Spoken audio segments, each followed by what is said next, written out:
প্রতীক্ষার অবসান ঘটিয়ে চূড়ান্ত হয়ে গেল 2026 ফুটবল বিশ্বকাপের 48টি দল। গত বছরই 42টি দল নিশ্চিত হয়ে গিয়েছিল, আর বাকি 6টি জায়গা পূরণ হলো 31 মার্চের শেষ সময়ের প্লে অফ লড়াইয়ের মধ্য দিয়ে। ইউরোপীয় প্লে অফ থেকে তুরস্ক, বসনিয়া, সুইডেন ও চেক প্রজাতন্ত্র এবং আন্তঃমহাদেশীয় প্লে অফ থেকে ইরাক ও ডিআর কঙ্গো বিশ্বমঞ্চের টিকিট নিশ্চিত করেছে।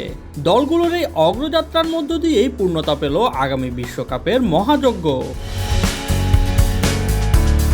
বিশ্ব ফুটবলের জন্য সবচেয়ে বড় ধাক্কা হয়ে এসেছে ইতালির অনুপস্থিতি। টানা 3 বিশ্বকাপে জায়গা করে নিতে ব্যর্থ হলো 4 বারের বিশ্ব চ্যাম্পিয়নরা, যা ফুটবল ইতিহাসে এক অবিশ্বাস্য ও নিষ্ঠুর বাস্তবতা।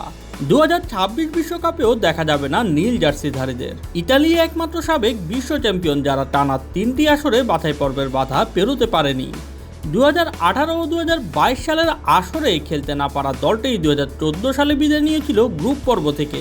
2006 সালে শিরোপা জেতার পর আর কখনোই বিশ্বকাপের নকআউট পর্বের মুখ দেখেনি ইতালিয়ানরা। ইতালির ট্র্যাজেডির দিনে অবশ্য রূপকথা লিখেছে ডিআর কঙ্গো। হাইতির রেকর্ডের সমান দীর্ঘ 52 বছর পর আবার বিশ্বকাপে ফিরেছে দেশটি। কোন দেশে দুটি বিশ্বকাপে অংশগ্রহণের মধ্যে এটি এখন পর্যন্ত দীর্ঘতম বিরতি। অন্যদিকে আন্তঃমহাদেশীয় প্লে অফে বলিভিয়াকে হারিয়ে 40 বছর পর বিশ্বকাপে ফিরেছে ইরাক। এর আগে দেশটি শুধুমাত্র 1986 সালের মেক্সিকো বিশ্বকাপে খেলেছিল।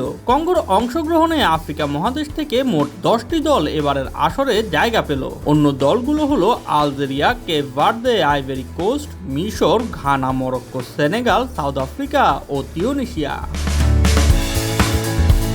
ইউরোপীয় ফুটবলের লড়াইয়েও এসেছে বড় চমক। প্লে অফ ফাইনালে কসোভোকে হারিয়ে 24 বছর পর বিশ্বকাপে ফিরেছে তুরস্ক। এটি হতে যাচ্ছে তাদের তৃতীয় বিশ্বকাপে অংশগ্রহণ। এর আগে 2002 সালে নিজেদের দ্বিতীয় অংশগ্রহণে সেমিফাইনাল খেলে পুরো বিশ্বকে চমকে দিয়েছিল তুর্কিরা। এছাড়া চেক প্রজাতন্ত্র স্বাধীন রাষ্ট্র হিসেবে দ্বিতীয়বারের মতো বিশ্বকাপের টিকিট পেয়েছে।